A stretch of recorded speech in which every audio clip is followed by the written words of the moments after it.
Hello students, अभी तक हमने अलग अलग तरह के बलों के बारे में अध्ययन कर चुके हैं, जिनमें सबसे पहला था गुरुत्वाकर्षण बल, फिर हमने पढ़ा था अभिलंब प्रतिक्रिया बल, फिर हमने पढ़ा था तनाव बल। तो तनाव बल में हमने पता किया था कि रस्सी में जो होता है तनाव बल वो सिर्फ तभी लगता है जब रस्सी तनी हुई हो। यदि रस्सी ढीली है तो वहां पर किसी प्रकार का कोई तनाव बल नहीं होता है। फिर साथ के साथ हमने देखा था यदि रस्सी द्रव्यमानहीन होती है तो उसके हर एक बिंदु पर तनाव बल का जो मान होता है वो समान होता है, लेकिन यदि रस्सी में द्रव्यमान हो जाए तो हर बिंदु पर जो तनाव बल होगा उसका मान भी अलग अलग होगा। आज हम वही डिस्कस करने जा रहे हैं यदि रस्सी में द्रव्यमान हो जाए तो। इस बात तो मैंने आपको बताया था हर एक बिंदु पर तनाव बल अलग अलग हो। इस बात को समझाने के लिए मैं एक छोटा सा एग्जाम्पल आपके सामने ले रहा हूं।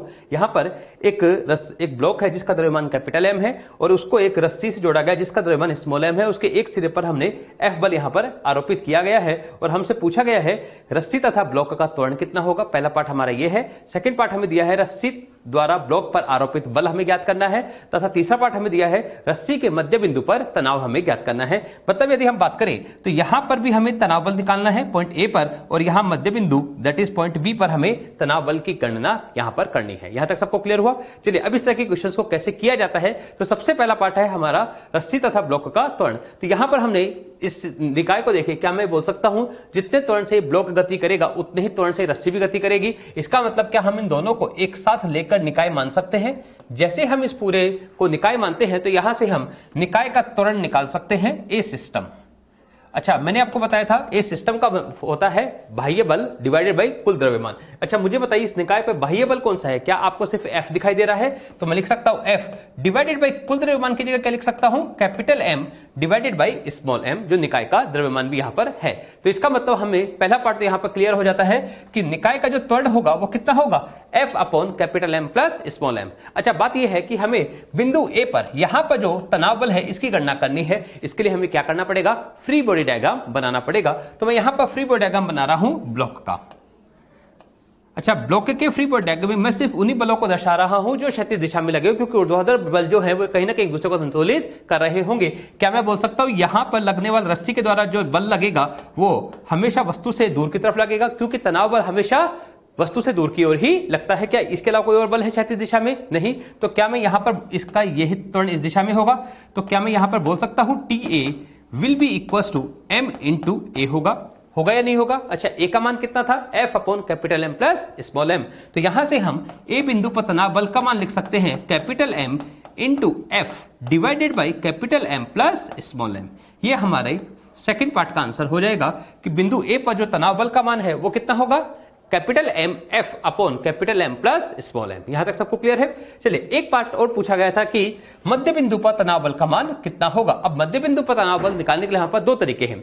या तो हम चाहें तो ए से लेकर बी तक की रस्सी का फ्री बॉडी डायग्राम बना सकते हैं, या फिर हम चाहें तो इस ब्लॉक तथा आधी रस्सी का फ्री बॉडी डायग्राम भी यहां पर बना सकते हैं। तो मैं यहां पर ब्लॉक तथा रस्सी को आधा ले रहा हूं और उसका मैं फ्री बॉडी डायग्राम यहां पे बना रहा हूं। ब्लॉक का द्रव्यमान कितना है? Capital M. अच्छा, आधी रस्सी का द्रव्यमान क्या मैं लिख सकता हूं? m/2 हो जाएगा। अच्छा, यहां पर जो तनाव बल होगा क्या वस्तु से दूर की ओर लगेगा? इसको मैं क्या नाम दे रहा हूं? टीबी। अच्छा, आपके दिमाग में एक क्वेश्चन आएगा, सर यहां का तनाव बल कहां गया? मैं कह सकता हूं जितना तनाव बल ब्लॉक पर लगेगा रस्सी के कारण उतना ही तनाव बल ब्लॉक द्वारा भी लगेगा रस्सी पर। ये दोनों एक दूसरे को क्या कर लेंगे? संतुलित कर लेंगे। तो वहां पर बाह्य बल की तरफ में आपको लिखने की जरूरत नहीं होगी। क्या मैं बोल सकता हूं यहां पर जो तनाव बल बी है यही इन दोनों को त्वरित करेगा? इसका मतलब मैं लिख सकता हूं टीबी इज इक्वल टू होगा एम प्लस m/2 इंटू ए। अच्छा, ए का मान यहां से क्या हम लिख सकते हैं यहां पर? तो हमें बताइए टीबी की वैल्यू क्या होगी? मैं लिख सकता हूं capital M plus small m/2 into F upon capital M plus small M. आप देख सकते हैं ए पर जो तनाव बल था और बी पर जो तनाव बल है वो अलग अलग है। इसका मतलब मैं कह सकता हूं यदि रस्सी में द्रव्यमान होता है तो प्रत्येक बिंदु पर तनाव बल का मान भी अलग अलग होता है। सबको क्लियर हुआ? यदि रस्सी द्रव्यमानहीन होती तो ए का जितना तनाव बल होता उतना ही किसका तनाव बल होता? बी का। लेकिन दोनों का पूरी रस्सी में द्रव्यमान है, इसलिए ए का तनाव बल अलग होगा और बी का तनाव बल अलग होगा। यहां तक सबको क्लियर है? चलिए, एक और प्रश्न हम लेते हैं। यहां पर हमें दो ब्लॉक्स दिए हुए हैं। एक का द्रव्यमान हमें 4 केजी दिया हुआ है, दूसरे ब्लॉक का द्रव्यमान हमें 6 केजी दिया हुआ है और इनको 2 केजी की रस्सी से जोड़ा गया है और इस पर एक बाह्य बल लगाया गया है 60 न्यूटन। और हमसे पूछा गया है बिंदु ए तथा बिंदु बी तथा बिंदु सी पर तनाव बल की गणना हमें करनी है। तो इस तरह के क्वेश्चन को करने का बहुत सिंपल सा पैटर्न होता है। सबसे पहले हमें निकाय का त्वरण निकालना पड़ेगा, फिर हमें एफबीडी बनाते हुए हमें यहां पे क्या करना पड़ेगा? ए बिंदु पर, बी बिंदु पर, सी बिंदु पर तनाव बल ज्ञात कर सकते हैं। तो सबसे पहले क्या मैं बोल सकता हूं तीनों चीजें एक साथ ही गति करेंगी, मतलब इन तीनों को क्या मैं एक साथ लेकर निकाय बना सकता हूं? बिल्कुल बना सकता हूं। तो सबसे पहली बात आती है निकाय का त्वरण कितना होगा। मैं बोल सकता हूं निकाय का त्वरण होगा बाह्य बल, जो कितना दिखाई दे रहा है मुझे 60 न्यूटन।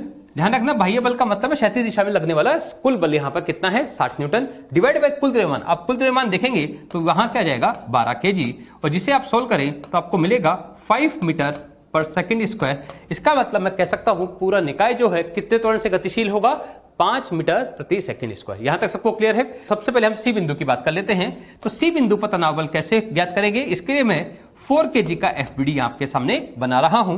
यहां पर जो होगा क्या मैं कह सकता हूं तनाव बल एट बिंदु सी इस वस्तु से दूर की तरफ लगेगा। क्या इस 4 kg के पर क्षैतिज दिशा में क्या कोई और बल है? नहीं। तो क्या यही टीसी जो है क्या इसको त्वरित करेगा? तो मैं लिख सकता हूं TC will be equal to क्या होगा 4 इंटू ए कितना है 5।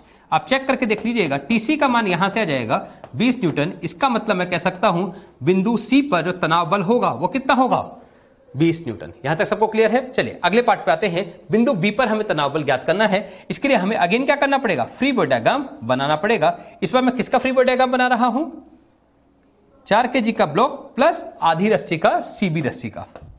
अच्छा 4 kg का ये ब्लॉक है। अच्छा बताइए आधी रस्सी का द्रव्यमान कितना होगा, क्या मैं लिख सकता हूं 1 kg होगा और यहां पे लगने वाला तनाव बल क्या होगा टीबी, जो हमेशा वस्तु से दूर की ओर लगेगा। यदि इसे हम सोल्व करें तो क्या मैं लिख सकता हूं टीबी कुल द्रव्यमान कितना हुआ 5 इंटू ए कितना है दैट इज 5।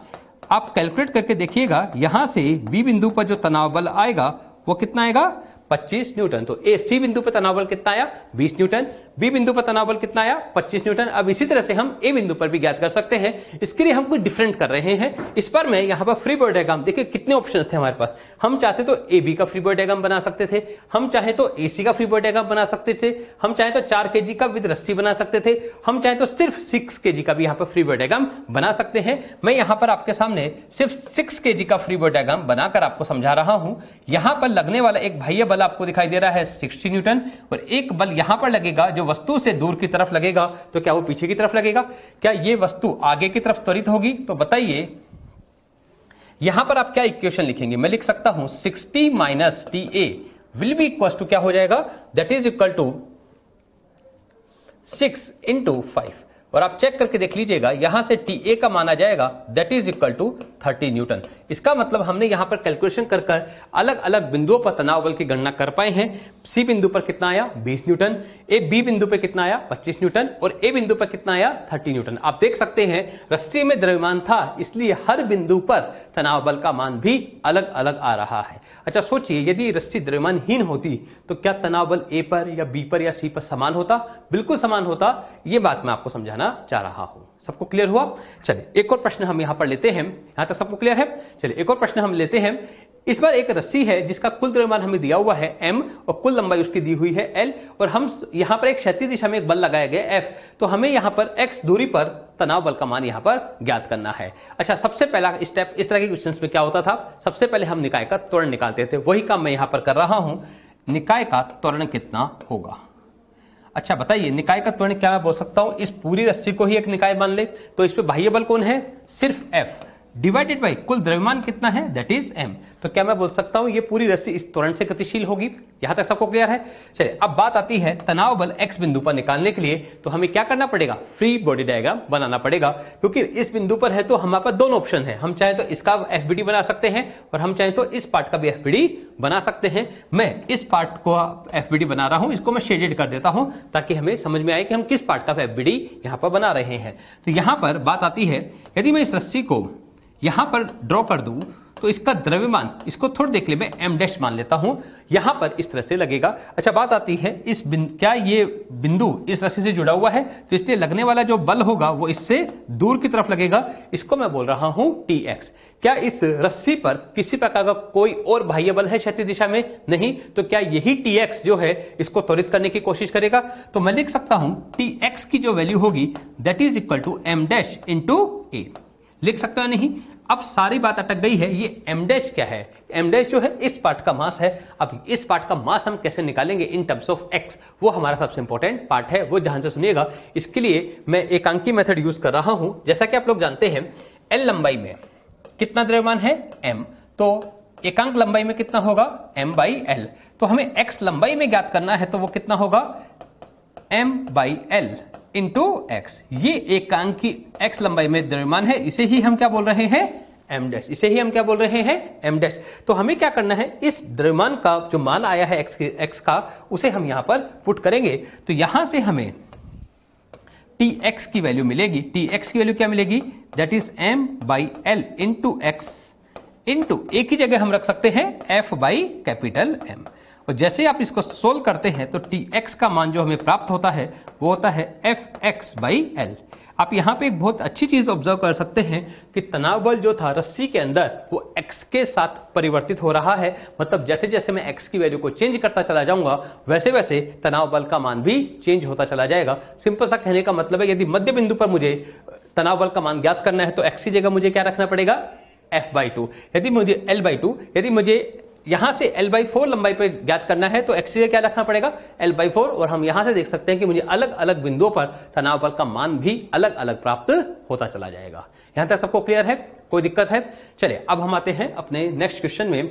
यहां पर पूरे निकाय को हमने इस तरह से ऊर्ध्वाधर हैंग कर दिया है और ये लिफ्ट के अंदर रखा हुआ है और लिफ्ट जो है ऊर्ध्वाधर ऊपर की ओर जा रही है, जिसका त्वरण दिया हुआ है हमें 3 मीटर पर सेकंड स्क्वायर। और हमसे पूछा गया बिंदु ए तथा बिंदु बी पर तनाव बल का मान क्या होगा। अच्छा, इसके लिए मैंने आपको एक लास्ट क्लास में ट्रिक भी बताई थी, किस तरह से हम करते हैं कि जिस बिंदु पर हमें तनाव बल चाहिए होता है उसके नीचे वाले सभी द्रव्यमानों का प्रभाव हमें वहां पर लेना होता है। यदि निकाय ऊपर जा रहा हो तो जी की जगह G+A, निकाय नीचे आ रहा हो तो जी की जगह G-A हमें करना पड़ेगा। तो बात करते हैं बिंदु ए पर। क्या मैं बोल सकता हूं बिंदु ए पर इसके नीचे वाले द्रव्यमान के कारण ही प्रभाव आएगा? हाँ या ना? इसके बिंदु ए के नीचे द्रव्यमान कुल कितना है? क्या मैं कह सकता हूं सिर्फ 5 kg है?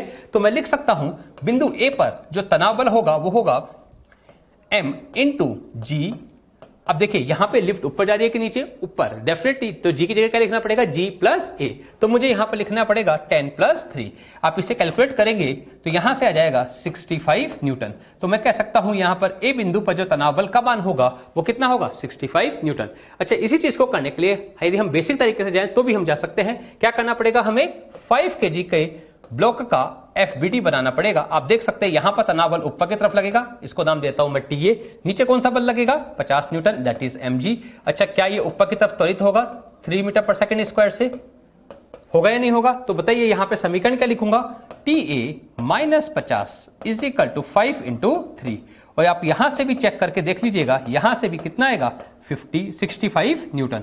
इसका मतलब आप चाहे इस तरीके से कीजिए या फिर FBD बनाकर कीजिए, दोनों से आंसर हमेशा क्या आएगा सेम। बट ये थोड़ी ट्रिक है इसलिए आप थोड़ा सा ज्यादा यूज कर सकते हैं। अच्छा, बात आती है बिंदु बी पर हम द्रव्यमान कैसे तनाव बल को कैसे ज्ञात करेंगे। क्या मैं कह सकता हूं बिंदु बी पर जो तनाव बल है वो इसके नीचे वाले सभी द्रव्यमानों के कारण आएगा? अच्छा बताइए बिंदु बी के नीचे कुल द्रव्यमान कितना है? क्या मैं बोल सकता हूं 5 kg प्लस आधी रस्सी का दैट इज 1 kg, कुल मिलाकर हो जाएगा 6 kg। तो बिंदु बी पर जो तनाव बल होगा कुल द्रव्यमान कितना लिखूंगा 6, और जी की जगह क्या लिखना पड़ेगा G+A। और यहां से यदि आप कैलकुलेट करने की कोशिश करेंगे तो बिंदु ए पर तनाव बल का जो मान आएगा वो आएगा 78 न्यूटन। बिंदु बी पर जो तनाव बल का मान आएगा वो कितना आएगा 78 न्यूटन। तो ए बिंदु पर तनाव बल का मान कितना आया 65 न्यूटन, बी बिंदु पर तनाव बल का मान कितना आया 78 न्यूटन। यहां तक सबको क्लियर है, कोई दिक्कत है? चलिए एक और प्रश्न पर हम आते हैं। इस बार एक रस्सी है जिसका कुल द्रव्यमान हमें m दिया हुआ है, कुल लंबाई इसकी l दी हुई है और हमसे पूछा गया है ऊपरी सिरे से y दूरी पर तनाव बल का मान, मतलब हमें इस बिंदु पर तनाव बल का मान ज्ञात करना है। सोचने वाली बात है इस बिंदु पर जो तनाव बल है वो किस भार के कारण होगा, इसके ऊपर वाली रस्सी के कारण या इसके नीचे वाली रस्सी के कारण? मैं कह सकता हूं इस नीचे वाली रस्सी के कारण होगा। अच्छा, बात आती है यदि कुल लंबाई इसकी l है, ये दूरी y दी हुई है, तो क्या मैं ये दूरी ज्ञात कर सकता हूं? ये दूरी कितनी होनी चाहिए l - y, कह सकते हो नहीं? तो बताइए यहां पर इस बिंदु पर जो तनाव बल होगा उसका मान कितना होगा। इसको मैं थोड़ी देर के लिए ty बोल देता हूं, तो मैं लिख सकता हूं ty जो होगा वो होगा इस रस्सी का जो द्रव्यमान है इसको थोड़ी देर के लिए m' मान रहा हूं, m' इंटू यहां पे सिंपली मुझे क्या लिखना पड़ेगा g, क्योंकि रस्सी न तो ऊपर जा रही है ना ही नीचे आ रही है, सिर्फ अपनी जगह पर है, तो g की जगह सिर्फ g लिखना आपको पड़ेगा। अब सारा गेम अटक गया है किसके ऊपर m', मतलब इस रस्सी का द्रव्यमान कितना होगा। अगेन इसके लिए मैं क्या यूज कर सकता हूं एकांकी मेथड। कैसे यूज कर सकते हैं ध्यान से सुनिएगा। मैं लिख सकता हूं l लंबाई में कुल द्रव्यमान कितना है स्मॉल m, तो 1 में कितना होगा m बाई एल। लिख सकते हो नहीं? तो कितनी लंबाई की बात हमें करनी है? l minus Y. तो l माइनस वाई लंबाई में कितना होगा? मैं लिख सकता हूं small m by L into l minus Y. लिख सकते हो नहीं? और ये जो भाग है इसी को हम क्या बोल रहे हैं? m dash. लिख सकते हो नहीं? यदि इस द्रव्यमान को मैं यहां पे पुट कर दूं तो y बिंदु पर जो तनाव बल का मान होगा वो होगा small m by L into l minus Y into G. ये हमारे तनाव बल का आंसर हो जाएगा इस बिंदु पर। और आप देख सकते हैं यहां पर तनाव बल का मान कंटिन्यूअसली चेंज होता चला जाएगा। किसके साथ? y के साथ। जैसे जैसे हम y की वैल्यू को चेंज करेंगे हमें अलग अलग बिंदु पर तनाव बल भी अलग अलग मिलेगा। अच्छा, यदि हम सबसे न्यूनतम बिंदु पर बात करें तो हमें y की वैल्यू कितनी लेनी पड़ेगी? l। आप देख सकते हैं यदि l रखेंगे तो लोएस्ट बिंदु पर जो है तनाव बल का मान कितना आएगा? 0। अच्छा, उच्चतम बिंदु पर यदि हम बात करने की कोशिश करें तो उस केस में y कितना हो जाएगा? 0। जैसे ही y को हम 0 करेंगे तो यहां पर सिंपली आंसर आ जाएगा m इंटू जी। इसका मतलब हर एक बिंदु पर तनाव बल का मान भी हमें अलग अलग प्राप्त होता रहेगा। सबको क्लियर हुआ? बिल्कुल क्लियर है। चलिए आगे बढ़ते हैं। एक और प्रश्न हम ले रहे हैं, बहुत बढ़िया प्रश्न है। इसमें और अभी तक जितनी भी प्रॉब्लम्स हमने की हैं उनमें थोड़ा सा फर्क है। अभी तक यदि हम ब्लॉक के मोशन को स्टडी कर रहे थे तो उसमें एक चीज आपने ऑब्जर्व की होगी, यदि एक ब्लॉक की गति ऊपर की ओर है तो बाकी सभी ब्लॉक की गति भी ऊपर की ओर ही होती थी। मतलब सभी ब्लॉक समान त्वरण से गति किया करते थे। अब बात यहां पर यह आती है कि यहां पर पर्सन है, पर्सन के त्वरण अलग अलग दिशाओं में भी हो सकते हैं, इवन उनके परिमाण भी अलग अलग किए जा सकते हैं। जैसा इस सिचुएशन में आपको दिखाई दे रहा है, एक 60 kg का पर्सन नीचे आ रहा है किस त्वरण से? 2 मीटर पर सेकंड स्क्वायर से, जबकि 50 kg का पर्सन जो है ऊपर की ओर जा रहा है कितने त्वरण से? 3 मीटर पर सेकंड स्क्वायर से। क्या हम दोनों को लेकर एक निकाय मान सकते हैं? नहीं मान सकते, क्योंकि दोनों का त्वरण अलग अलग, दोनों की दिशाएं भी अलग अलग है। तो फिर किस तरह से हम बिंदु टी और टी डैश की वैल्यू हम प्राप्त कर सकते हैं वो अब हमें यहां पर समझना है। इसके लिए हम बिल्कुल बेसिक तरीके से जाएंगे। कैसे? सबसे पहले हम इन पर्सन के एफबीडी बनाएंगे, इनकी इक्वेशंस लिखेंगे, उनको सोल्व कर तनाव बल का मान प्राप्त करने वाले हैं। करें स्टार्ट। सबसे पहले हम स्टार्ट करते हैं इसके कारण 60 kg। मैंने आपको बताया था यहां पर जो तनाव बल होगा वो जिस बिंदु पर हमें तनाव बल चाहिए उसके नीचे वाले सभी द्रव्यमानों का वहां पर कंट्रीब्यूशन रहेगा। तो टी डैश में सिर्फ किसका कंट्रीब्यूशन रहेगा? ओनली 60 kg का। सबको क्लियर है? चलिए अब मैं इसके बारे में एफबीडी बनाता हूं। मुझे बताओ इस 60 kg के पर्सन पर कौन कौन से बल कार्यरत हो रहे हैं। पहला बल लगेगा mg। कितना लगेगा? क्या मैं लिख सकता हूं 600 न्यूटन लगेगा नीचे की ओर। ठीक है। अच्छा, दूसरा बल कौन सा लगेगा?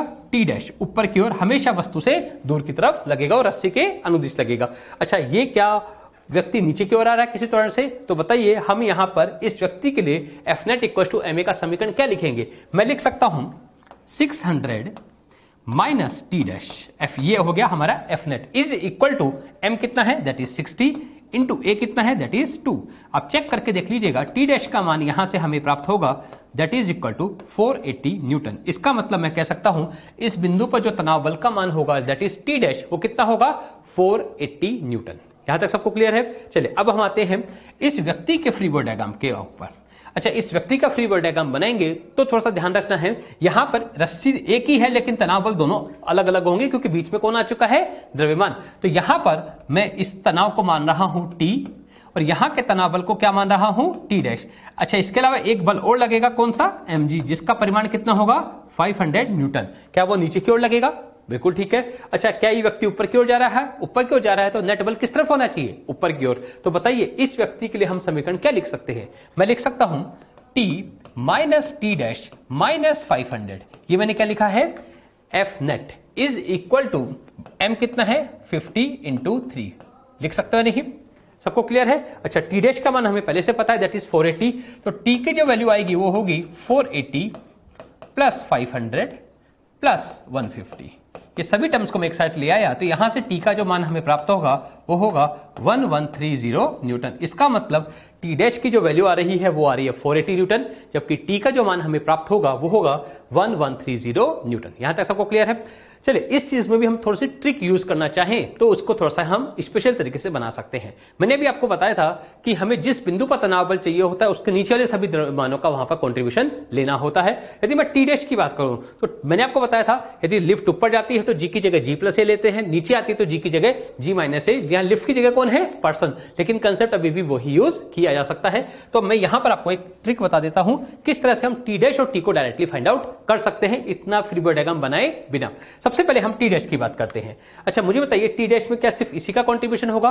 तो टी डैश को मैं डायरेक्टली लिखना आपको सिखा रहा हूं। ये पर्सन ऊपर जा रहा है कि नीचे? नीचे। तो हमें जी की जगह क्या लेना चाहिए? जी प्लस ए या जी माइनस ए? जी माइनस ए। तो मैं लिखूंगा 60 इंटू जी माइनस ए। लिख सकते हो नहीं? आप चेक करके देख लीजिएगा, ये वही आएगा, that is equal to 480 newton. यहां तक कोई दिक्कत है? तो हमने पहले पर्सन के लिए तो बात कर ली।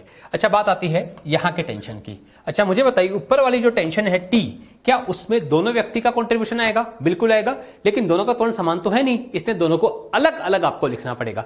पहले मैं इस व्यक्ति का कंट्रीब्यूशन लिखूंगा, फिर मैं इस व्यक्ति का कंट्रीब्यूशन लिखूंगा ऊपर वाले तनाव ज्ञात करने के लिए। इसका कंट्रीब्यूशन क्या होगा? क्योंकि ये तो नीचे आ रहा है तो लिखूंगा 60 इंटू 10 - 2। कोई दिक्कत? प्लस दूसरे व्यक्ति के लिए क्या लिखूंगा? मैं लिखूंगा 50 इंटू, वो ऊपर जा रहा है तो 10 प्लस ए, जी प्लस ए आपको लिखना पड़ेगा। और जैसे हम इसे सोल्व करने की कोशिश करते हैं, आप चेक कर लीजिएगा, ये उतना ही आएगा 1130 न्यूटन। तो यहां पर एक ट्रिक से भी हम इसको यूज कर रहे हैं। ऊपर जाए तो जी की जगह जी प्लस ए, नीचे आए तो जी की जगह जी माइनस ए। ये मैंने नीचे वाले व्यक्ति का कंट्रीब्यूशन लिखा है, ये ऊपर वाले व्यक्ति का कंट्रीब्यूशन यहां पर लिखा है। इवन कितने भी पर्सन हो, सबका इंडिविजुअल कंट्रीब्यूशन लिखते चले जाइए और उस बिंदु पर तनाव बल हम आराम से ज्ञात कर सकते हैं। यहां तक किसी को कोई डाउट है? यहां तक सबको क्लियर है? चलिए तो हम अपने नेक्स्ट आर्टिकल पर आते हैं, दैट इज घृणी निकाय। अब घृणी निकाय क्या होता है, इसके क्वेश्चंस कैसे किए जाते हैं, उनको आज हम समझने वाले हैं। बस इसमें 2-3 चीजें अपन को विशेष रूप से ध्यान देनी है। क्या? पहली बात है, जो भी हम क्वेश्चन अभी अध्ययन करने वाले हैं उन सब में घृणी कैसी होगी? द्रव्यमानहीन होगी और घर्षणहीन होगी। घृणी कैसी होगी? द्रव्यमानहीन भी होगी, साथ के साथ वो कैसी होगी? घर्षणहीन भी उसको कंसीडर करना पड़ेगा। इससे फायदा क्या होगा? इससे ये फर्क पड़ता है, घृणी के जो दोनों तरफ है वो तनाव बल का मान क्या रहता है? समान बना रहता है। यदि रस्सी घृणी के अंदर द्रव्यमान भी होता, घर्षण भी होता, तो दोनों साइड जो घृणी के दोनों तरफ जो है तनाव बल का मान भी अलग अलग हो जाता, जो हम अगले चैप्टर्स में पढ़ेंगे। अभी हमारे सभी क्वेश्चंस में घृणी कैसी रहेगी? द्रव्यमानहीन भी रहेगी और साथ के साथ वो कैसी रहेगी? घर्षणहीन, या उसको हम आदर्श घृणी भी बोल सकते हैं। सबको क्लियर हुआ? चलिए इसी बात को समझाने के लिए मैं एक छोटा सा एग्जांपल ले रहा हूं। जैसे यहां पर 2 ब्लॉक है, एक का द्रव्यमान m है, एक का द्रव्यमान 3m दिया हुआ है और एक रस्सी एक घृणी के चारों तरफ इस तरह से रस्सी के थ्रू जोड़े गए हैं और हमें यहां पर क्या ज्ञात करना है? ब्लॉकों का त्वरण भी ज्ञात करना है और तनाव बल का मान भी हमें यहां पर ज्ञात करना है। अच्छा सब अभी जो मैं बोल रहा था कि घृणी द्रव्यमानहीन है और घर्षणहीन है, इसका मतलब यह हुआ कि यहां पे जो तनाव बल होगा, लेट्स सपोज टी है, तो यहां भी तनाव बल कितना होगा? टी।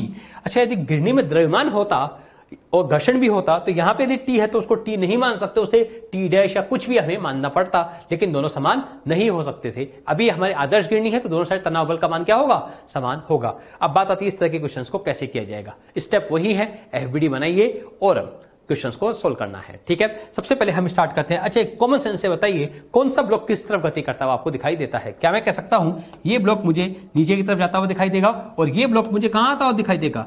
उसी त्वरण से ऊपर की ओर आता हुआ दिखाई देगा। ठीक है, अच्छा मुझे बताओ इस पर नीचे की तरफ कौन सा बल लग रहा है? 3mg। ऊपर की तरफ कौन सा बल लगेगा? तनाव बल T। लिख सकते हो नहीं? तो बताइए इस ब्लॉक के एफबीडी के बाद इसकी इक्वेशन क्या लिखोगे? मैं इसकी इक्वेशन लिख सकता हूं 3mg - T is equal to 3m into ए। ये हमारी फर्स्ट इक्वेशन हो जाएगी इस ब्लॉक के एफबीडी को देखते हुए। अच्छा इस ब्लॉक पे क्या लिखेंगे? इस ब्लॉक पर एक बल तनाव बल T यहां लगेगा और नीचे कौन सा बल लगेगा? mg। लिख सकता हूं नहीं? त्वरण की दिशा किस तरफ है? ऊपर। तो कौन सा बल को बड़ा होना चाहिए, T या mg को? Definitely T। तो F नेट क्या लिखोगे आप लोग? T minus mg is equal to m into ए। ये हमारी सेकेंड इक्वेशन हो जाएगी। प्रथम इक्वेशन क्या हुई? 3mg minus T is equal to 3m into ए और सेकेंड इक्वेशन क्या बनी? t minus mg is equal to m into A. अब 2 इक्वेशंस हैं और अच्छी बात यह है अननोन भी हमारे पास 2 ही हैं, अज्ञात भी हमारे कितने हैं? सिर्फ 2। क्या क्या? तनाव बल और त्वरण। सबसे पहले हम दोनों इक्वेशन को सिंपली जोड़ दें। जोड़ने पर क्या होगा? जैसे हम जोड़ेंगे t से t कैंसिल हो जाएगा तो यहां पे आ जाएगा 2mg is equal to 4m into A. यदि हम सिंप्लीफाई करें तो यहां से a का मान जो हमें प्राप्त होगा that is equal to g/2। इसका मतलब मैं कह सकता हूं निकाय जो है किस तरह से गतिशील होगा? That is equal to g/2। ये g/2 से नीचे जाएगा और ये g/2 से ऊपर की ओर गतिशील होगा। यहां तक कोई दिक्कत है? चले अब बात आती है तनाव बल हम कैसे ज्ञात करें। तनाव बल के लिए हम सिर्फ इस वैल्यू को यहां पर पुट कर देते हैं और हमें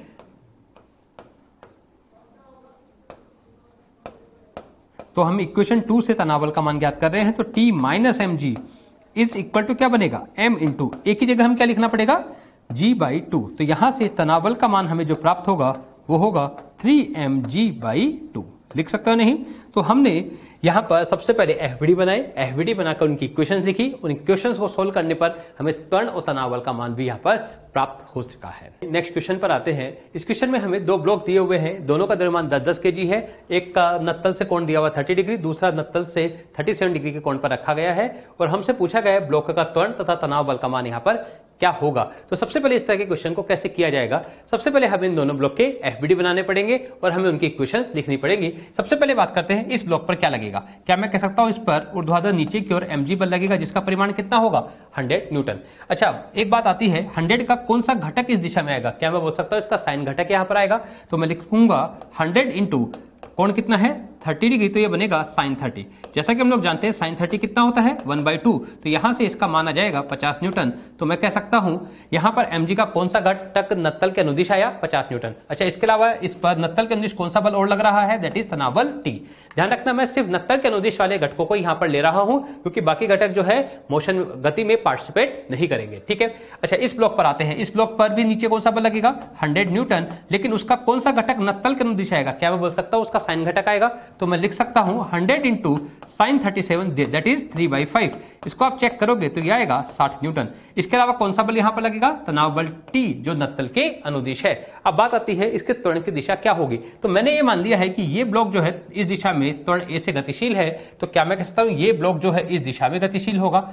सबसे पहले हम बात करते हैं इस ब्लॉक के लिए एफबीडी देखते हुए इसका समीकरण हम क्या लिख सकते हैं। मैं लिख सकता हूं that is 60 minus T is equal to 10 into ए। ये हमारे प्रथम समीकरण बन जाएगा। हमने लिखा F net that is 60 minus T is equal to M into a. सबको क्लियर है।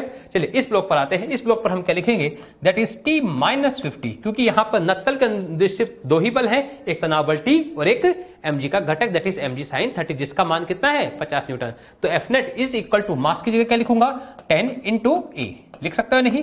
ये हमारे दो समीकरण है और हमारे अज्ञात भी कितने हैं, दो। अगेन त्वरण और तनाव बल। सबसे पहले हम इन दोनों समीकरणों को जोड़ दें तो यहां में मिलेगा 10 इज इक्वल टू 20 इंटू ए, और यहां से हमें तनाव बल त्वरण का मान मिल जाता है that is equal to 1/2 metre per second square. इसका मतलब मैं कह सकता हूं जो ये दोनों ब्लॉक हैं ये इस त्वरण से गतिशील होंगे। यहां तक सबको क्लियर है। अच्छा, अब तनाव बल का मान हम कैसे प्राप्त करेंगे, बस इस मान को हम किसी एक समीकरण में पुट करते हैं। तो मैं समीकरण 2 में पुट कर रहा हूं फ्रॉम इक्वेशन 2। क्या लिख सकता हूं, t minus 50 is equal to 10 into 1/2, और जिसे हम सोल्व करें तो तनाव बल का मान हमें यहां पर कितना प्राप्त हो जाता है 55 न्यूटन। तो यहां पर हमें त्वरण भी प्राप्त हो गया कितना, that is equal to 1/2 metre per second square, और हमें तनाव बल का मान भी हमें प्राप्त हो चुका है that is equal to 55 newton. सबको क्लियर है।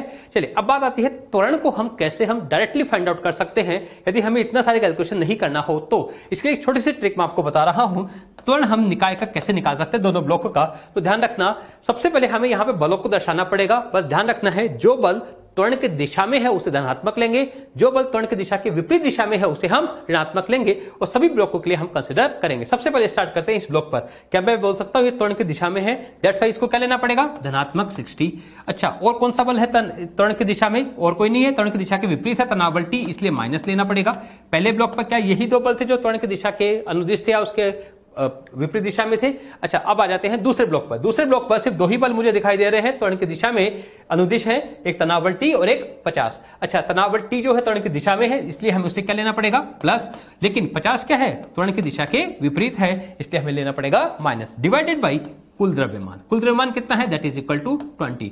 आप इसको चेक कर लीजिएगा, यहां से हमें कितना मिलेगा 1/2 मीटर पर सेकंड स्क्वायर। मतलब ये जो तरीका है ये हम यूज कर सकते हैं एक्सप्रेशन को डायरेक्टली लिखने के लिए। हम जो जो बल त्वरण की दिशा में है उसे प्लस लेंगे, जो जो बल त्वरण की दिशा के विपरीत है उसे हम माइनस लेंगे, डिवाइड बाई कुल द्रव्यमान कर हम त्वरण को फाइंड आउट कर सकते हैं।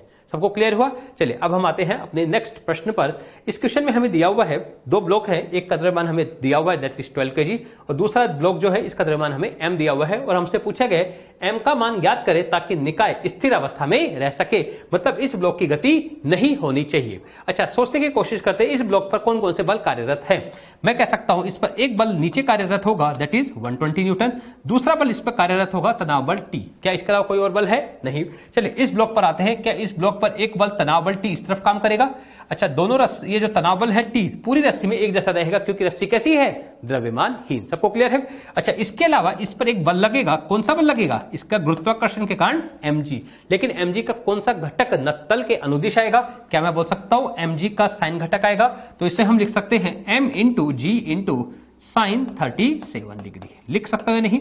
अच्छा, बात ये आती है कि यहां पर इस ब्लॉक को गति नहीं करनी, इस ब्लॉक को गति नहीं करनी है, इसका एक सिंपल सा मतलब ये हुआ कि जो तनाव बल है वो इसको कहीं ना कहीं संतुलित कर रहा होगा, तो मैं लिख सकता हूं T का जो मान है वो किसके बराबर होगा, mg sin 37, लिख सकता हूं या नहीं। अच्छा, बात आती है यदि ये ब्लॉक गति नहीं करेगा तो डेफिनेटली ये ब्लॉक भी गति नहीं करेगा, मतलब यहां पर वो जो तनाव बल था वो किसको संतुलित कर रहा होगा, 120 न्यूटन, तो यही तनाव बल किसके बराबर हो जाएगा, 120 न्यूटन के बराबर भी हो जाएगा। सबको क्लियर हुआ? यहां पर जो तनाव बल था वो इसको संतुलित कर रहा है और वही तनाव बल इसको भी संतुलित करेगा, मतलब यही तनाव बल mg sin 37 के बराबर भी होगा और वही तनाव बल 120 न्यूटन के बराबर भी होगा। इसे यदि हम सोल्व करें तो हमें m निकाल सकते हैं, g का मान होता है 10, sin 37 होता है 3/5 इज इक्वल टू 1/120, और यहां से यदि m का मान यदि आप ज्ञात करेंगे तो हमें मिलेगा 20 kg। तो मैं यहां पर सिंपली बोल सकता हूं कि जो द्रव्यमान यहां पर नत्तल पे रखा हुआ है उसका मास द्रव्यमान कितना होना चाहिए, उसका द्रव्यमान होना चाहिए 20 kg, ताकि निकाय स्थिर अवस्था में रह सके। सबको क्लियर हुआ? अच्छा, दूसरे पार्ट में हमसे पूछा गया इस रस्सी में तनाव बल का मान क्या होगा। जैसा कि हम देख सकते हैं इस इक्वेशन से तनाव बल का मान कितना हो जाएगा, 120 न्यूटन, जो हम पहले भी ज्ञात कर चुके हैं। तो यदि निकाय को स्थिर अवस्था में रखना है तो इस ब्लॉक का द्रव्यमान होना चाहिए 20 kg और उस केस में तनाव बल का मान होगा कितना, 120 न्यूटन। सबको क्लियर हुआ? बहुत बढ़िया क्वेश्चन है, बस हमें ध्यान रखना है यदि स्थिर अवस्था में रखना हो या उसको नियत वेग से चलाना हो तो उस केस में बलों को हमें क्या करना पड़ता है, संतुलित करना पड़ता है, मतलब जितने बल नत्तल के अनुदिश ऊपर लग रहे हैं उतने बल नत्तल के अनुदिश नीचे भी लगेंगे ताकि एक दूसरे को संतुलित कर सके। सबको क्लियर है? चलिए एक और प्रश्न आते हैं। यहां पर दिया हुआ है दो ब्लॉक है, एक का द्रव्यमान हमें 8 kg दिया हुआ है, दूसरे ब्लॉक का द्रव्यमान हमें 12 kg दिया हुआ है और हमसे पूछा गया है त्वरण क्या होगा, तनाव बल का मान हमें ज्ञात करना है। पहले हम फर्स्ट पार्ट की बात करते हैं। देखिए, इस ब्लॉक का एक वीडियो में बनाने जा रहा हूं, इस पर कौन सा बल लगेगा नीचे की ओर, mg, जिसका परिमाण कितना होगा, 120 न्यूटन। अच्छा, इसके अलावा और कौन सा बल लगेगा, तनाव बल T, जो किस तरफ लगेगा, ऊपर की ओर। मैंने माना ये ब्लॉक किस तरफ जा रहा है, नीचे की ओर, किस त्वरण से, लेट सपोज A। तो बताइए इसका समीकरण हम क्या लिख सकते हैं। मैं लिख सकता हूं 120 minus T is equal to 12 into A, ये हमारा प्रथम समीकरण हो जाएगा। यहां तक सबको क्लियर है? चलिए हम इस ब्लॉक के एफबीडी पे आ जाते हैं। क्या इस ब्लॉक पर एक तनाव बल T वस्तु से दूर की ओर लगेगा? इसके अलावा और कौन सा बल लगेगा, mg लगेगा, जो कितना होगा, 80 न्यूटन, जिसका परिमाण होगा, लेकिन वो किस बल से संतुलित हो जाएगा, अभिलंब प्रतिक्रिया बल से। अच्छा, इसके अलावा क्या कोई और बल है नत्तल के अनुदिश? नहीं है, तो क्या यही तनाव बल इसको त्वरित करेगा? इसका मतलब उस ब्लॉक के लिए हम समीकरण क्या लिख सकते हैं, T is equal to 8 into ए। ये हमारे दो समीकरण बन गए हैं दोनों ब्लॉक के एफबीडी बनाकर। सबको क्लियर है? चलिए अब हमें क्या करना है, दोनों ब्लॉक को हमें सिर्फ वो दोनों इक्वेशन को जस्ट हमें ऐड करना है और हमें सोल्व करना है। यदि हम इसे सोल्व करते हैं तो 120 इज इक्वल टू कितना बनता है, 20 इंटू ए, और इसे सिंप्लीफाई करने पर ए का मान हमें प्राप्त हो जाता है 6 मीटर पर सेकंड स्क्वायर। इसका मतलब मैं कह सकता हूं कि ये ब्लॉक जो है 6 मीटर पर सेकंड स्क्वायर के त्वरण से नीचे की ओर गतिशील होगा और ये ब्लॉक जो है 6 मीटर पर सेकंड स्क्वायर के त्वरण से आगे की ओर गतिशील होगा। यहां तक सबको क्लियर है? चलिए एक चीज और पूछ ली गई है, दैट इज तनाव बल। तनाव बल हम कैसे निकालें? क्या यही त्वरण का मान मैं सेकंड इक्वेशन में पुट कर दूं, फ्रॉम इक्वेशन 2, सेकेंड इक्वेशन से क्या मैं तनाव बल का मान सीधा प्राप्त कर सकता हूं, दैट इज 8 इंटू 6, जो कितना होता है 48 न्यूटन। तो तनाव बल भी हमें यहां पर प्राप्त हो चुका है, कितना आया, 48 न्यूटन। अच्छा, लेकिन इस क्वेश्चन में एक अच्छी चीज जो पूछी गई है, घिरनी द्वारा रस्सी द्वारा घिरनी पर लगाया गया कुल बल हमें ज्ञात करना है। अच्छा, घिरनी तो क्या यही है, इस पर रस्सी कुल कितना बल लगाएगी वो हमें ज्ञात करना है, और इसके लिए हमें एक बहुत इंपॉर्टेंट चीज है, दैट इज एफबीडी। इस पर किसका बनाना पड़ेगा, घिरनी का, जो मैं आपको सामने यहां बनाकर आपको समझा रहा हूं। ये आपकी घिरनी है। क्या इस पर रस्सी किस तरह से लगी हुई है, एक रस्सी इस तरफ लगी हुई है, क्या उसके द्वारा जो बल लगेगा उसको तनाव बल कहते हैं, इसको हम टी बोल रहे हैं। क्या यहां भी तनाव बल टी लग रहा है? अच्छा, क्या रस्सी इसी तरह से इस घिरनी पर बल लगा रही है? अच्छा, एक बल इस दिशा में, एक बल इस दिशा में है, तो उनका परिणामी बल किस दिशा में आएगा? क्या मैं कह सकता हूं इस दिशा में उसका परिणामी बल आएगा? आएगा या नहीं आएगा? कितना आएगा, इसको मैं थोड़ा देख लिए आर बोल देता हूं। तो परिणामी बल जो आएगा उसका मान कितना होगा, क्या मैं उसे लिख सकता हूं √2t होगा? कह सकता हूं या नहीं? कह सकता हूं नहीं, क्योंकि आर जो है एक जो तनाव बल है एक दूसरे के साथ कितने कोण पर है, 90 डिग्री पर, तो उनका परिणामी जो होगा वो √2t हो जाएगा। टी हमें पहले से प्राप्त है, दैट इज 48 न्यूटन, तो हमारा फाइनल आंसर जो होगा √2 इंटू 48 न्यूटन हो जाएगा। तो मैं यहां पर कह सकता हूं रस्सी द्वारा घिरनी पर लगाया गया जो कुल बल होगा वो कितना होगा, √2 इंटू 48 न्यूटन होगा। सबको क्लियर हुआ? तो बहुत इंपॉर्टेंट चीज हमने यहां पर देखी है कि रस्सी द्वारा भी कभी कभी बल पूछ लिया जाए तो हमें यहां पर घिरनी का फ्री बॉडी डायग्राम बनाना पड़ेगा और उसके हिसाब से हमें यहां पर इक्वेशंस लिखनी पड़ेंगी जो यहां पर हमने किया हुआ है। यहां तक सबको क्लियर है? चलिए एक और क्वेश्चन हम यहां पर लेते हैं। बहुत बढ़िया क्वेश्चन है ये भी। इस क्वेश्चन में दिया हुआ है यदि ब्लॉकों का त्वरण हमें g/8 दिया गया तो m1/m2 का अनुपात हमें यहां पर ज्ञात करना है। अच्छा, यहां पर क्वेश्चन में साफ साफ दिया हुआ है m2 का द्रव्यमान ज्यादा है एज कंपेयर टू m1। सबको क्लियर है? चलिए देखते हैं। क्या मैं कह सकता हूं ये ब्लॉक नीचे की ओर गतिशील होगा वे त्वरण a, तो ये ब्लॉक ऊपर की ओर गति करेगा समान त्वरण a से। कह सकता हो नहीं? अच्छा, इस ब्लॉक पर कौन सा बल लगेगा नीचे की ओर, m2g। इस ब्लॉक पर और कौन सा बल लगेगा, तनाव बल T। यहां तक कोई दिक्कत है? अच्छा, इस ब्लॉक पर नीचे कौन सा बल लगेगा, m1g, और इस ब्लॉक पर और कौन सा बल लगेगा, तनाव बल T। क्या इसके अलावा और कोई बल है? नहीं। अब त्वरण को हम कैसे लिख सकते हैं? मैंने आपको जो ट्रिक बताई थी उसको एक बार मैं आपको यूज करना सिखाता हूं। तो कैसे लिखूंगा त्वरण A का मान डायरेक्टली? मैंने बताया था दोनों ब्लॉक को हमें कंसीडर करना है और सबसे पहले स्टार्ट करेंगे किसी एक ब्लॉक से। जो बल जो है त्वरण की दिशा में उसे धनात्मक लेना है, जो बल त्वरण की दिशा के विपरीत है उसे ऋणात्मक लेना है, और जो बल न त्वरण की दिशा में है न उसके विपरीत है तो उसे कंसीडर ही नहीं करना है, अर्थात वो पार्टिसिपेट नहीं कर रहा है। अच्छा, m2g क्या त्वरण की दिशा में है, इसलिए मैं लूंगा क्या, m2g को प्लस। अच्छा, बात आती है तनाव बल। क्या तनाव बल उसके विपरीत दिशा में है, इसलिए मैं क्या लूंगा, माइनस। सबको क्लियर है?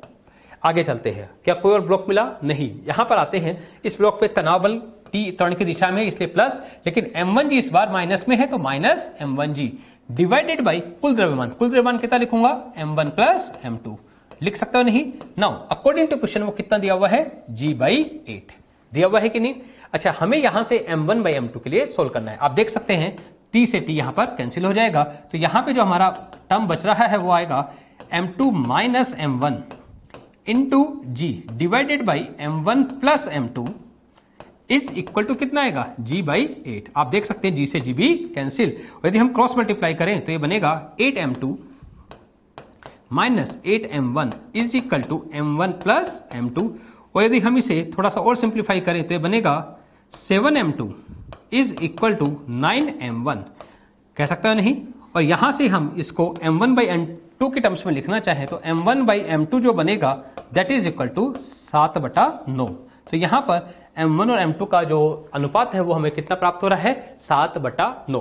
तो हमने किस तरह से फाइंड आउट किया है, जो बल त्वरण की दिशा में थे उसे हम धनात्मक ले रहे हैं, जो बल त्वरण की दिशा के विपरीत थे उसे हम ऋणात्मक ले रहे हैं। सभी बलों को हम कंसीडर करते हुए चले जा रहे हैं और उसके हिसाब से हम त्वरण को सीधा प्राप्त कर सकते हैं। सबको क्लियर हुआ? चलिए एक और क्वेश्चन हम यहां पर ले रहे हैं। इस बार हमें 2 घिरनी दी हुई है और ब्लॉक भी हमें 3 दिए हुए हैं, तो यहाँ रस्सी भी 2 है, तो इसका मतलब तनाव बल भी यहाँ पे कितने होंगे, 2। तो हमसे पूछा गया है ब्लॉकों का त्वरण ज्ञात करना है, तनाव बल का मान ज्ञात करना है और रस्सी द्वारा घिरनी पर लगाया गया कुल बल भी हमें यहाँ पर ज्ञात करना है। कैसे स्टार्ट करूंगा, स्टार्ट करता हूं मैं यहां से। इस ब्लॉक पर नीचे कौन सा बल लगेगा, 50 न्यूटन। क्या यहां पर तनाव बल को मैं एक नाम देता हूं T1। क्या मैं कहता हूं पूरी रस्सी एक ही है तो यहां पर तनाव बल भी एक ही रहेगा और यहां पर कौन सा बल लगेगा, T1। ध्यान रखना हमेशा वस्तु से दूर की ओर लगता है। सबको क्लियर हुआ? अच्छा, इस 3 kg पर एक और बल लगेगा यहां पर, दैट इज T2। क्या इसके अलावा कोई और बल है? हाँ, एक बल तो है mg दैट इज 30 न्यूटन, लेकिन वो संतुलित हो जाएगा अविलंब प्रतिक्रिया बल से। सबको क्लियर है? चलिए अब बात आती है यहां पर, क्या ये रस्सी एक ही है तो यहां पर कौन सा बल लगेगा, T2, और नीचे कौन सा बल लगेगा, 20 न्यूटन। सबको क्लियर हुआ? यहां तक कोई दिक्कत है? सबको क्लियर है? अच्छा, बात आती है त्वरण की क्या दिशा मानी जाए। अच्छा, इसमें अच्छी चीज होती है त्वरण अपनी इच्छा से किसी भी दिशा में मान सकते हो। जैसे मैंने मान लिया ये इस तरफ जा रहा है त्वरण। अच्छा, तो क्या मैं कह सकता हूं ये ब्लॉक इधर आएगा तो ये इस तरफ गतिशील होगा और ये ब्लॉक को कहां आना पड़ेगा, ऊपर की ओर। तो यहां पर मैं त्वरण तो डायरेक्टली भी फाइंड आउट कर सकता था, लेकिन तनाव बल भी हमें ज्ञात करना था। हम प्रॉपर इक्वेशंस लिख रहे हैं। किस तरह से मैं इस ब्लॉक की इक्वेशन लिख सकता हूं, पहले इस ब्लॉक की इक्वेशन में लिखूंगा वो होगी 50 minus T1 is equal to 5 into ए। ये हमारा प्रथम समीकरण बनेगा। सबको क्लियर हुआ? अच्छा, इस ब्लॉक पर क्या नत्तल ये इस दिशा में सिर्फ 2 ही बल है, T1 और T2। तो यहां पर समीकरण क्या बनेगा, T1 minus T2 is equal to 3 into ए। ये हमारा दूसरा समीकरण बनेगा। इसमें किसी को डाउट है? अच्छा, mg क्यों नहीं आया, क्योंकि mg कहीं ना कहीं संतुलित है, या फिर मैं बोल सकता हूं त्वरण की दिशा में वो उसका कोई भी घटक नहीं है, इसलिए मोशन में पार्ट नहीं करेगा। अच्छा, इस ब्लॉक पर आप क्या लिखोगे, मैं लिखूंगा T2 minus 20 is equal to 2 into ए, ये हमारा थर्ड समीकरण बन गया। यदि हम इन तीनों इक्वेशन को जस्ट ऐड ही कर दें तो हमें यहां पर तुरंत ए तो प्राप्त हो जाएगा, क्योंकि T1 से T1 और T2 से T2 कैंसिल। तो यहां पर आएगा 30 इज इक्वल टू 10 इंटू ए, और यहां से ए का मान जो हमें प्राप्त हो रहा है वो कितना है 3 मीटर पर सेकेंड स्क्वायर। इसका मतलब मैं यहां पर कह सकता हूं कि जो निकाय है वो कितने त्वरण से गतिशील होगा 3 मीटर पर सेकेंड स्क्वायर से। सबको क्लियर हुआ? चलिए अब बात आती है T1 T2 हम कैसे निकालें। यदि हम प्रथम समीकरण को देखें, फ्रॉम इक्वेशन 1, प्रथम समीकरण से देखें तो वहां से हमें T1 प्राप्त हो सकता है, वो कितना आएगा 50 minus T1 is equal to 5 into 3। और आप चेक करके देख लीजिएगा T1 का मान यहां से हमें जो प्राप्त हो रहा है वो कितना है 35 न्यूटन। लिख सकते हो नहीं? ये हमारा पहला पार्ट खत्म हो जाता है। अच्छा, यहां पर T2 भी हमें प्राप्त करना पड़ेगा। अब T2 कैसे निकालेंगे? क्या हम थर्ड इक्वेशन से लिख सकते हैं? फ्रॉम इक्वेशन 3, इक्वेशन 3 को यदि हम एक बार चेक करें, इक्वेशन 3 में क्या मैं लिख सकता हूं T2 minus 20 is equal to कितना होगा 2 इंटू 3। आप चेक करके देखिएगा T2 का मान हमें जो प्राप्त होगा वो होगा 26 न्यूटन। तो यहां पर T1 भी हमें मिल चुका है, T2 भी हमें यहां पर मिल चुका है।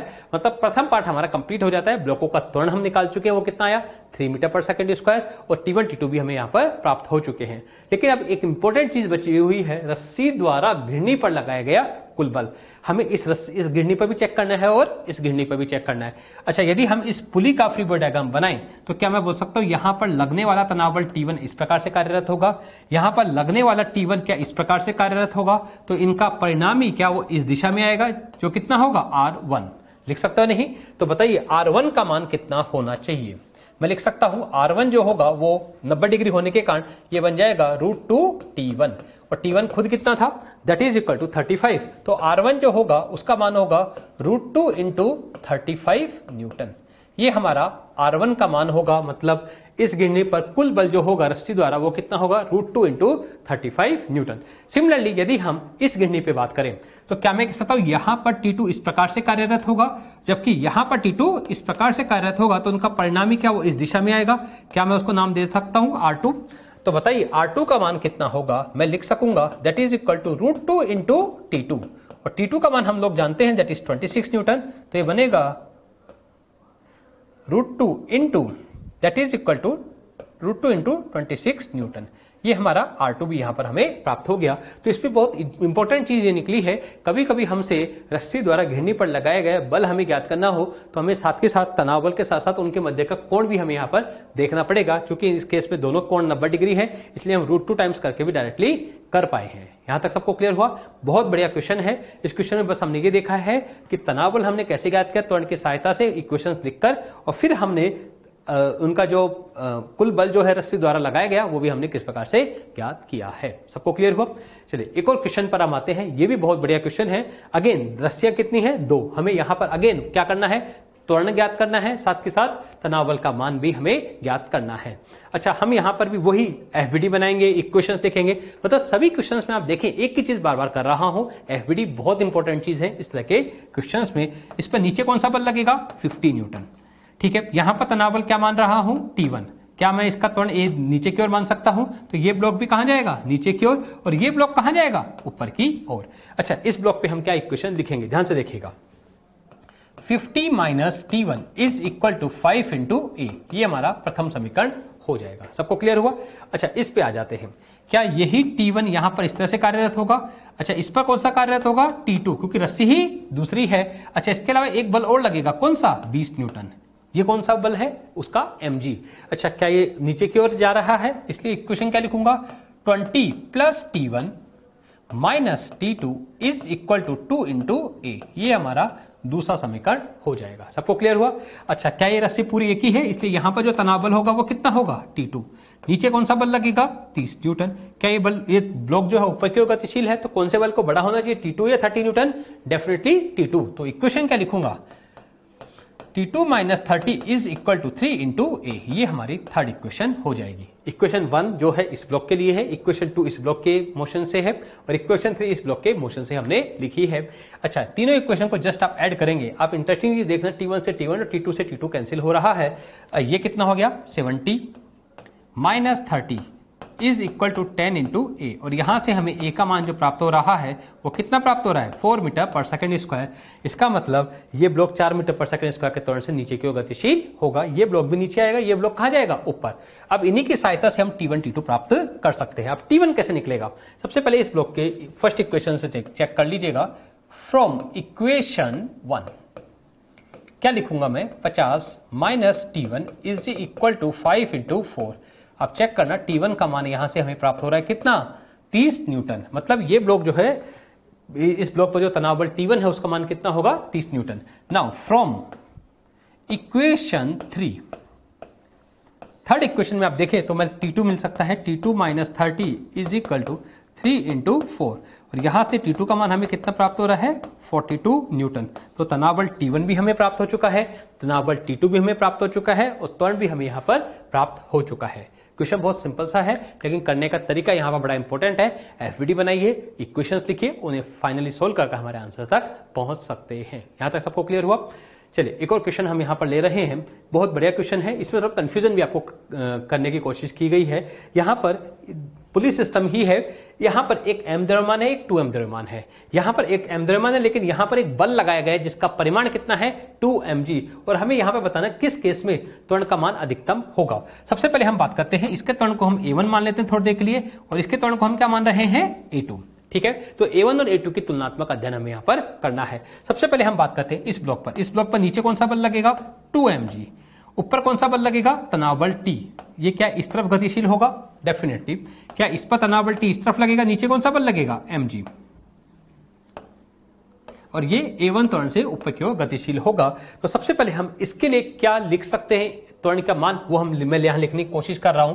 a1 कितना होगा, अब मैंने आपको बताया था जो बल त्वरण की दिशा में उसे धनात्मक, जो बल त्वरण की दिशा के विपरीत है उसे ऋणात्मक हमें लेना है। स्टार्ट करते हैं 2m से, तो मैं लिखूंगा 2mg minus T plus T minus mg divided by कुल द्रव्यमान कितना हुआ, that is equal to 3m। और जैसे आप इसको चेक करते हैं a1 का मान हमें जो प्राप्त होता है that is equal to g/3। इसका मतलब मैं कह सकता हूं ये ब्लॉक g/3 से नीचे जाएगा, ये ब्लॉक g/3 से ऊपर आएगा। यहां तक सबको क्लियर है। ये तो किसके लिए हुआ, प्रथम निकाय के लिए हमने ये बात ज्ञात कर ली है। अब इस निकाय के लिए हम बात करते हैं a2 की। अच्छा, यहां पर बल कितना है 2mg, यहां पर कितना लगेगा mg, यहां पर तनाव बल जो T है वो इस तरह से लगेगा, और ये T जो है वो 2mg के बराबर ही हो जाएगा। तो a2 कितना हो जाएगा, मैं लिखूंगा 2mg minus mg divided by कुल द्रव्यमान कितना है सिंपली m, लिख सकते हो नहीं। तो यहां से हमें a2 का जो मान प्राप्त हो रहा है वो कितना प्राप्त हो रहा है g। इसका मतलब आप सिंपली ऑब्जर्व करके कह सकते हैं कि a2 का जो मान है वो किससे बड़ा होगा a1 से। इसका मतलब ये जो निकाय है ये ज्यादा त्वरण से गतिशील होगा एज कंपेयर टू दिस निकाय। अच्छा, एक छोटे सा कंफ्यूजन ये मैं आपको समझाता हूं। यहां पर जो तनाव बल T है वो ही 2mg के बराबर है, तो यहां पर आप लिखना चाहें तो यही बस अब 2mg minus mg is equal to m into a लिखने की कोशिश की है। इसको ही मैंने यहां तक ट्रांसमिट किया है। सबको क्लियर हुआ। चलिए एक और क्वेश्चन हम यहां पर ले रहे हैं। इस तरह का थोड़ा कॉम्प्लिकेटेड सिस्टम बनाने की कोशिश की गई है, लेकिन क्वेश्चन अभी भी बहुत सिंपल है। कैसे किया जाएगा ध्यान से सुनिएगा। मुझे बताओ इस ब्लॉक पर कौन सा बल कार्यरत होगा। क्या मैं बोल सकता हूं mg दैट इज 20 न्यूटन। उसका नत्तल के अनुदिश कौन सा घटक आएगा, मैं कह सकता हूं साइन घटक। तो ये बनेगा 20 इंटू साइन 53 जो होता है 4/5, जिसे आप चेक करोगे तो आता है 16 न्यूटन। मतलब तनाव बल तो हमें प्राप्त हो चुका, mg का घटक हमें प्राप्त हो चुका है। नत्तल के अनुदिश वो कितना आया 16 न्यूटन। अच्छा, क्या कोई और बल है नत्तल के अनुदिश, हाँ तनाव बल T है, यहां पर इस दिशा में कार्यरत होगा। अच्छा, मैंने माना कि ये ब्लॉक जो है इस दिशा में गतिशील है किसी त्वरण a से। तो बताइए इस ब्लॉक के आप समीकरण क्या लिख सकते हो। मैं लिख सकता हूं 16 minus T is equal to 2 into ए। ये हमारा प्रथम समीकरण बन चुका है उसके एफबीडी को देखते हुए। ध्यान रखना जो त्वरण है वो सिर्फ नत्तल के अनुदिश है, इसलिए नत्तल के अनुदिशी बलों को हमें यहाँ पर ज्ञात करना पड़ेगा। अच्छा, अब इसी रस्सी को देखें तो क्या इस रस्सी में भी तनाव बल T ही रहेगा, क्योंकि पूरी रस्सी एक ही है। अच्छा, क्या इस ब्लॉक का त्वरण आगे की ओर गतिशील होगा। तो इस ब्लॉक के लिए हम समीकरण क्या लिख सकते हैं, T is equal to 1 into ए। ये हमारा दूसरा समीकरण हो जाएगा। यहां तक कोई दिक्कत है। अच्छा, इन दोनों समीकरण को देखते हुए हम ब्लॉक का त्वरण ज्ञात कर सकते हैं। कैसे, जस्ट दोनों को ऐड कर दो तो क्या बचेगा 16 इज इक्वल टू 3 इंटू ए। तो यहां से हमें ए का मान जो प्राप्त होगा वो होगा 16/3 मीटर पर सेकेंड स्क्वायर। इसका मतलब दोनों ब्लॉक जो हैं इस त्वरण से गतिशील होंगे, ये नक्कल के अनुदिश नीचे की ओर जाएगा और ये क्षैतिज दिशा में आगे की ओर गतिशील होगा। यहां तक सबको क्लियर है। लेकिन तनाव बल भी हमें निकालना है, तो तनाव बल T हम कैसे लिखेंगे? मैं लिख सकता हूं 1 × A की जगह कितना लिखूंगा 16/3। तो यहां से तनाव बल का जो मान हमें प्राप्त हो रहा है that is equal to 16/3 newton. तो यहां पर हमने T1 भी प्राप्त कर लिया, तनाव बल भी प्राप्त कर लिया और त्वरण का मान भी यहां पर प्राप्त कर लिया है। यहां तक सबको क्लियर है? इस क्वेश्चन में बहुत बढ़िया क्वेश्चन है। इस क्वेश्चन में दिया हुआ है 3 kg का त्वरण तथा 8 kg एवं धरातल के मध्य का संपर्क बल हमें ज्ञात करना है और एक निकाय इस तरह से दिया गया है। ये थोड़ा सा अलग क्वेश्चन है क्योंकि अभी तक जितने भी क्वेश्चन देख रहे थे उनमें ब्लॉक पर बल लगे हुए थे, लेकिन इस बार पहली बार घिरनी पर बल लगाया गया है, तो उसका प्रभाव किस प्रकार से हम ज्ञात कर सकते हैं वो हमें यहाँ पर देखना पड़ेगा। सबसे पहले इस बार हमें एक नई चीज कर रहे हैं, हम घिरनी का FBD बनाने जा रहे हैं। अच्छा, घिरनी जो है द्रव्यमानहीन है, तो सबसे पहले ध्यान रखिएगा इस पे ऊपर की तरफ एक बल लग रहा है दैट इज 80 न्यूटन। क्या दोनों साइड रस्सी एक ही है तो तनाव बल समान रहेगा, मैं इसको T मान रहा हूं, यहाँ के तनाव बल को भी क्या मान रहा हूं T। अच्छा, बात आती है इस तनाव बल T का मान कितना होगा? क्या मैं बोल सकता हूं F net equal to ma से 80 minus 2T is equal to M की जगह कितना लिखूंगा 0 × A, क्योंकि जो घिरनी थी हमारी कैसी थी? द्रव्यमानहीन। यदि हम यहां से ज्ञात करने की कोशिश करते हैं तो तनाव बल का मान यहां पे हमें कितना प्राप्त हो रहा है 40 न्यूटन। इसका मतलब इस रस्सी में तनाव बल कितना होगा 40 न्यूटन और इस रस्सी में भी तनाव बल कितना होगा 40 न्यूटन। यहां तक सबको क्लियर है? अब बात आती है इन दोनों ब्लॉक के मोशन को स्टडी हम करते हैं। अच्छा, बात आती है यदि हम 3 kg की बात करें तो 3 kg पर एक बल लग रहा है तनाव बल जो कितना है 40 न्यूटन ऊर्ध्वाधर ऊपर की ओर। क्या इस पर एक बल लगेगा नीचे की ओर दैट इज mg, कितना है 30 न्यूटन।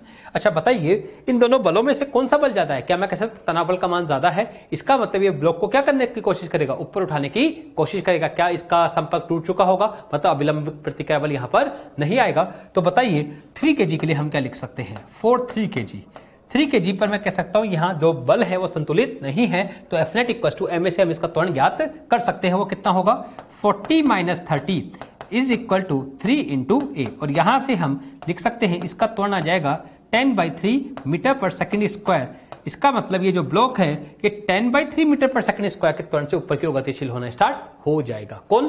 3 kg। बात आती है 8 kg। अच्छा, 8 kg पर भी क्या तनाव बल वही लगेगा 40 न्यूटन? बिल्कुल, क्योंकि रस्सी तो वही है, इसका तो 40 न्यूटन तो वही लगेगा, लेकिन इस पर नीचे की तरफ कौन सा बल लगेगा 80 न्यूटन। ये कौन सा बल है mg। क्या mg बहुत ज्यादा है एज कंपेयर टू तनाव बल?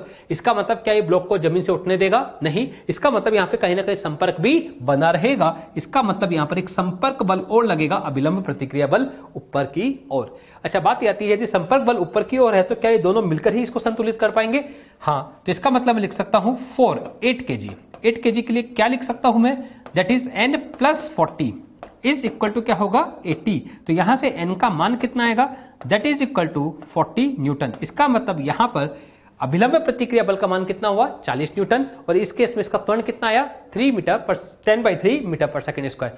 अच्छा, आपको समझ में नहीं आ रहा होगा कि ये ब्लॉक तो ऊपर जा रहा है, इसका मोशन क्यों नहीं हो रहा? तो ये सिचुएशन इसलिए हो रही है क्योंकि यहाँ पर पुली जो है वो गतिशील है। कहने का सेंस है थोड़ी देर बाद सिचुएशन कुछ इस तरह की हो जाएगी, समझने की कोशिश करें। तो ये ब्लॉक अभी भी 8 kg यहीं पर रहेगा, जबकि 3 kg का ब्लॉक वो कुछ अपनी जगह से कुछ ऊंचाई तक आ चुका होगा, क्योंकि निकाय जो है कंटिन्यूअसली पुली को कहां लेता जा रहा है? ऊपर की ओर गतिशील करवाते चले जा रहा है। ये चीज यहां पर हमें देखने को मिली है। सबको क्लियर हुआ? चलिए एक और प्रश्न हम ले रहे हैं, बहुत बढ़िया प्रश्न है ये भी। यहां पर इस तरह की 3 पुली दी हुई है और हमसे पूछा गया है F का मान क्या हो ताकि 2.8 kg यहां पर विराम अवस्था में रह सके। मतलब हमें यहां पर लगने वाले बलों को क्या करना है, एक तरीके से संतुलित करना है। अब बात आती है हमने कितना बल लगाया है F। क्या ये रस्सी में पूरा F ही रहेगा? तो यहां पर लगने वाला बल भी कितना होगा F। तो यहां पर रस्सी में क्या यहां से रस्सी जो ब्लॉक से जुड़ी हुई वहां पर भी F ज्ञात होगा। अच्छा, यदि ये F है ये F है तो यहां पर लगने वाला कितना बल होगा 2F, जो मैंने अभी भी आपको बताया था। क्योंकि रस्सी कैसी, वो घिरनी कैसी है, द्रव्यमानहीन, तो इन दोनों का सम के बराबर यहां पे बल लगेगा। क्या इस पूरी रस्सी में 2F ही उत्पन्न होगा? तो यहां पर कितना ट्रांसमिट होगा 2F। अच्छा, यदि यहां पर भी 2F लग रहा है तो इस रस्सी में कितना उत्पन्न हो जाएगा 4F। तो क्या इस पूरी रस्सी में भी तनाव बल 4F हो जाएगा? तो यहां पर यदि हम देखें तो 3 रस्सियों में तनाव बल भी अलग अलग है। पहली रस्सी में F है, दूसरी रस्सी में 2F है और तीसरी रस्सी में कितना है 4F तनाव बल यहां पर उत्पन्न हुआ है। अब बात आती है यदि हम इस 2.8 kg के ब्लॉक को अलग से देखने की कोशिश करें तो यहां पर आपको समझ में आएगा इस पे एक रस्सी में तनाव बल कितना था F, दूसरी रस्सी में तनाव बल कितना था 2F, और तीसरी रस्सी में तनाव बल कितना था 4F। अच्छा, ये तीनों बल किसको संतुलित करने की कोशिश करेंगे, इसके mg, जिसका परिमाण कितना है 28 न्यूटन। तो बताइए मैं समीकरण क्या लिख सकता हूं, इन तीनों का सम कितना होगा 7F इज इक्वल टू कितना होगा 28 न्यूटन, और यहां से F का मान जो हमें प्राप्त होगा वो कितना है 4 न्यूटन। इसका मतलब हम ये कह सकते हैं कि हमें यहां पर सिर्फ कितना बल लगाना पड़ेगा 4 न्यूटन, और उसके लिए ये 2.8 केजी को क्या कर पाएगा, संतुलित कर पाएगा। सबको समझ में आया, बहुत बढ़िया क्वेश्चन है। तो इस तरह के क्वेश्चंस को हमें ध्यान से देखना है कि बल जो है जितना लगा रहे हैं ऊपर जाते वक्त किस तरह से अपने आप को मैनिपुलेट कर रहे हैं, किस तरह से अपने मान को बढ़ा रहे हैं, वो हमने यहां पर सीखने की कोशिश की है सबको। Now we move to next question. इस क्वेश्चन में हमें दिया हुआ है एक बंदर है जिसका द्रव्यमान 12 केजी है, और एक केले का गुच्छा दिया हुआ है जिसका द्रव्यमान हमें 16 केजी दिया हुआ है, और हमसे कहा गया है यदि केले का गुच्छा जमीन से ऊपर ना उठे तो बंदर का ऊपर की ओर अधिकतम त्वरण क्या हो सकता है, वो हमें ज्ञात करना है।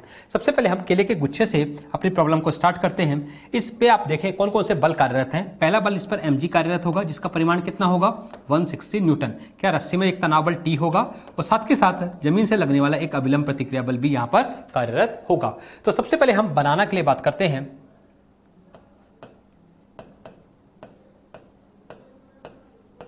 तो केले के गुच्छे के लिए हम पहले बात करें तो केले के गुच्छे में मुझे 3 बल दिखाई दे रहे थे, तो मैं लिख सकता हूं T plus N is equal to कितना होगा 160 न्यूटन। ये हमारा प्रथम समीकरण हो जाएगा।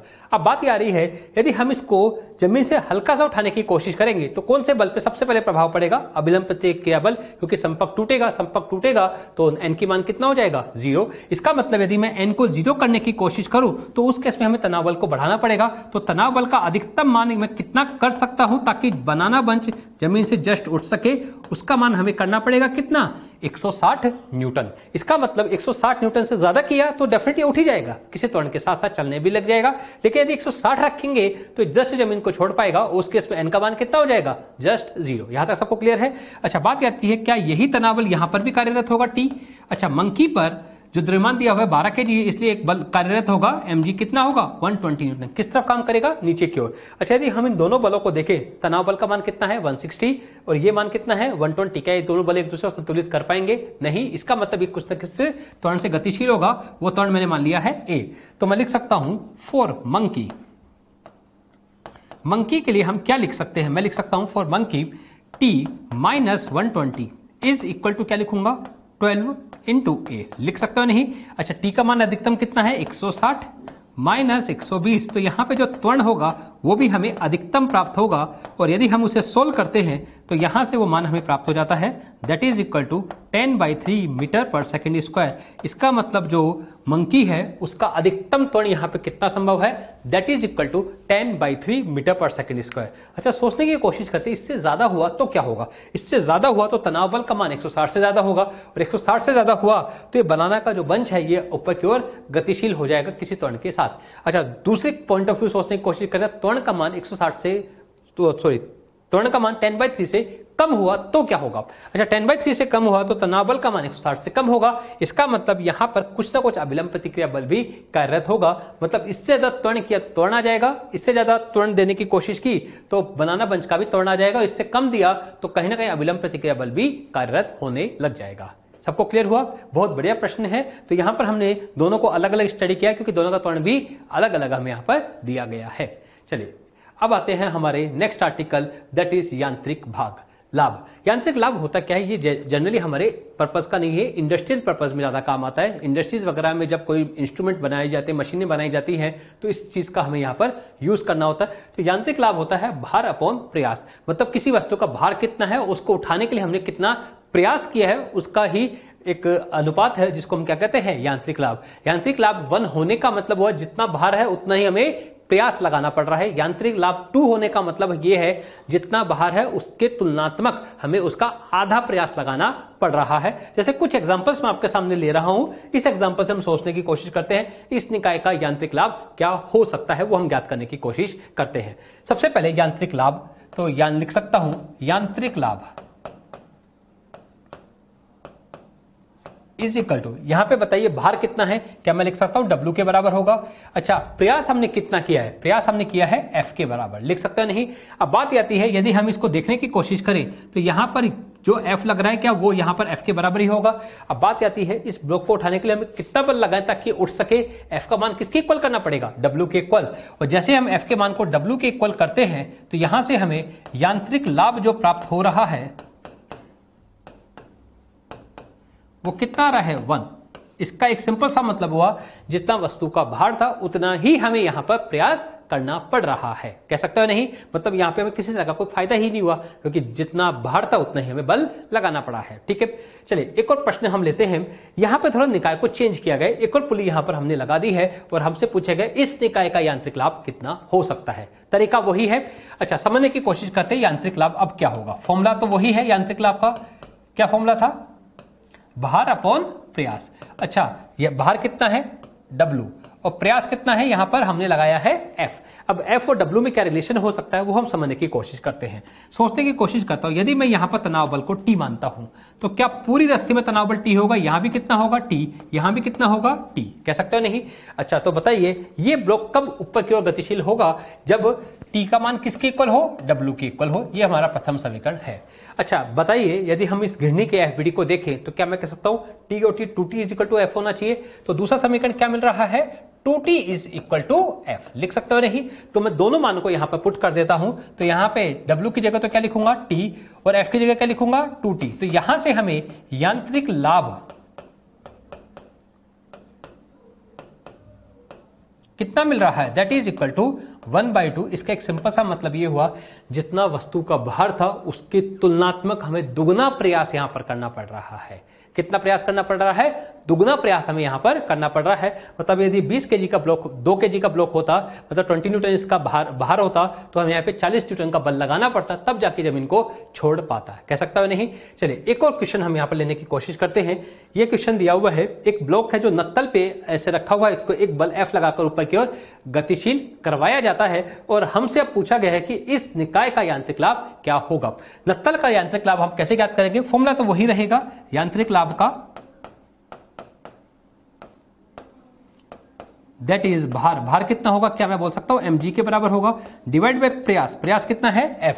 अब बात यह है ये ऊपर की ओर कब गतिशील होगा, जब F का मान किसके बराबर हो, इसको नीचे की ओर ले जाने वाला बल that is mg sin theta से बराबर हो या जस्ट थोड़ा सा बड़ा हो। तो मैं लिख सकता हूं mg divided by mg sin theta. लिख सकता हूं नहीं। जैसे आप इसको सोल्व करते हैं तो नत्तल का जो यांत्रिक लाभ हमें मिल रहा है वो किसके बराबर मिल रहा है, 1/sin थीटा के बराबर मिल रहा है। मतलब यहां पे मैं बोल सकता हूं यांत्रिक लाभ जो है वो हमें कुछ ना कुछ पॉजिटिव पॉइंट ऑफ व्यू से मिल रहा है, क्योंकि साइन थीटा का मान 1 से कम होगा या उसके बराबर ही होगा। इसका मतलब यांत्रिक लाभ यहाँ पे 1 से हमेशा बढ़ाएगा, मतलब जितना वस्तु का भार है उसके तुलनात्मक हमें कम प्रयास करना पड़ेगा इस केस में। सबको क्लियर हुआ। तो यांत्रिक लाभ एक बहुत छोटी सी टर्म है जिसका मतलब है भार अपॉन प्रयास, कितना वस्तु का भार है उसके तुलनात्मक हमें कितना प्रयास किया है। यदि ये नंबर 1 से बड़ा आता है मतलब हमें प्रयास कम करना पड़ेगा, ये नंबर 1 से छोटा आता है मतलब हमें प्रयास ज्यादा करना पड़ेगा सेम भार के लिए। यहां तक सबको क्लियर है। चलिए तो आज हम अपना लेक्चर यहीं पर खत्म करते हैं।